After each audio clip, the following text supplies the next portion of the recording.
đây lòng cái có chung ạ như còn làm thóc nữa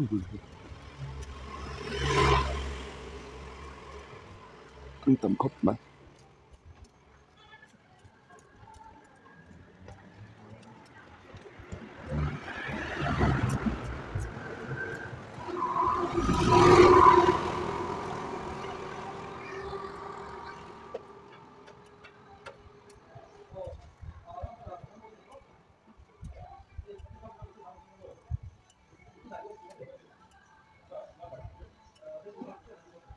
nấu bằng tay chịu ăn soi nó thấy đâu nhỉ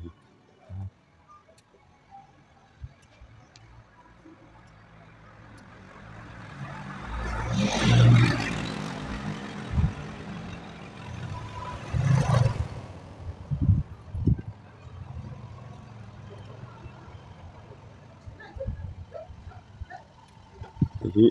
lòng lại có lấy sữa này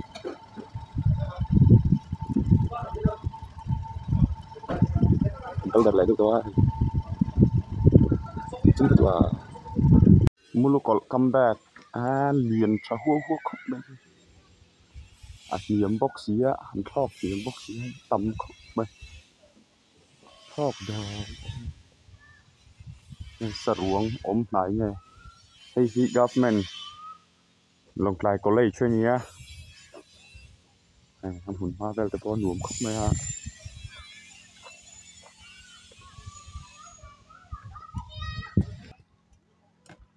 ให้มูลูกก่อนร้านตำครบไหม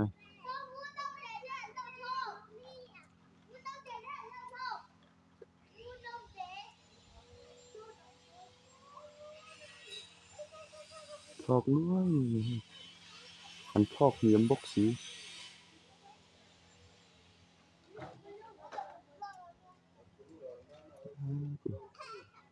สรวง